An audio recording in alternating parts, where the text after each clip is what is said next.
Ya, bismillahirrahmanirrahim. Assalamualaikum warahmatullahi wabarakatuh. Ya, alhamdulillah ya Kak ya.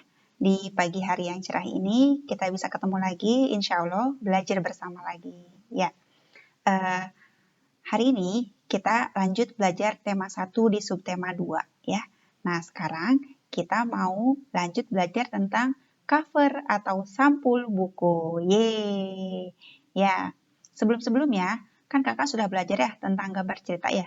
Sudah memberikan contohnya dan sudah berusaha untuk membuatnya juga. Masya Allah, keren ya.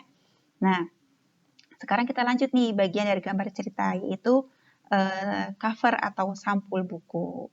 Oke ya.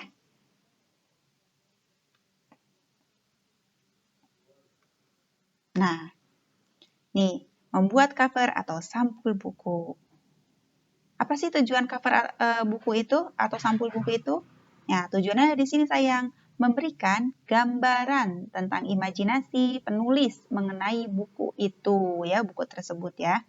Jadi yang ada di cover itu atau di sampul itu sebagai gambaran bahwa di dalam isi bukunya itu tentang apa sih ceritanya gitu ya. Nah, contohnya nih seperti buku tema kakak nih. Ini kan gambarnya ada rangka manusia, ada gambar rangka hewannya juga ya. Terus ada gambar anak-anak sedang belajar sama gurunya ya. Nah, kenapa gambar ada rangka? Karena memang temanya tentang organ gerak hewan dan manusia. Ya, isinya diantaranya belajar tentang rangka seperti itu ya.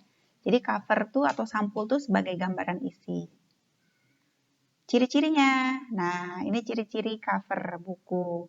Pertama, menggunakan huruf yang menarik perhatian, ya, yang bikin orang mau melihat, membaca, ya, gitu. Terus membuka bukunya juga. Warna sampul dan warna huruf kontras. Kontras itu artinya berbeda, ya. Beda warnanya tidak sama.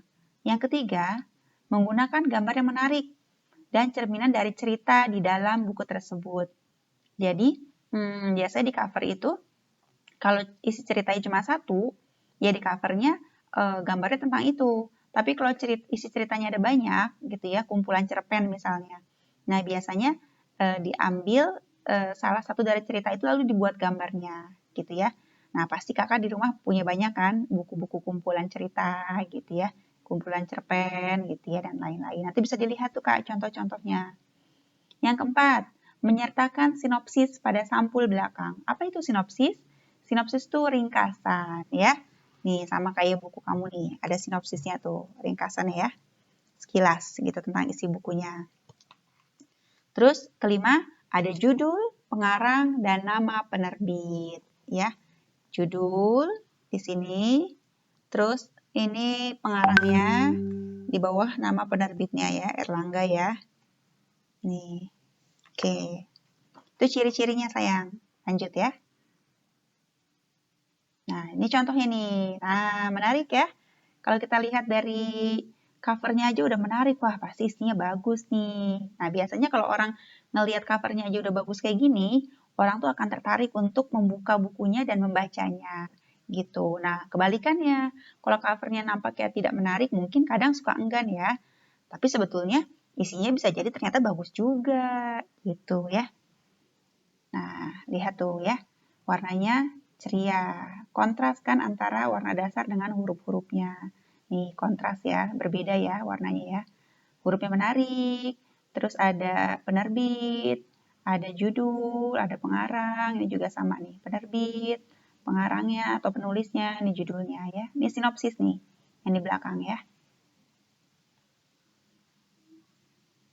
Nah, ada berbagai jenis desain kreatif sayang yang dihasilkan oleh para perancang desain ya. Tergantung isi bukunya seperti apa dan targetnya orang yang diharapkan yang membaca itu siapa. Misalnya kalau orang dewasa bukunya untuk orang dewasa ya biasanya covernya mirip-mirip kayak gini ya, semacam ini seperti itu ya, simple, sederhana gitu ya.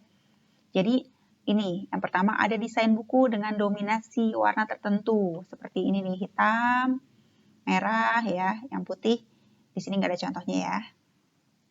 Nah, ada juga dengan desain sampul yang mencolok. Nah, ini biasanya buat anak-anak nih, kayak buku-bukunya kakak nih ya. mencolok tuh full color ya, colorful ya. Banyak warna, ceria ya. Nah, bedanya apa? Tuh bisa dilihat ya dari sini aja ya. Dari huruf-hurufnya, dari warnanya, dari gambarnya. Nah, itu sudah bisa kita bandingkan ya perbedaannya seperti itu. Nah, sudah selesai. Ya, itu ya tentang cover atau sampul buku ya. Nanti bisa dibuka lagi bukunya bisa dibaca di tema 1, subtema 2, pembelajaran 2, 5, dan 6. Oke, terima kasih. Assalamualaikum.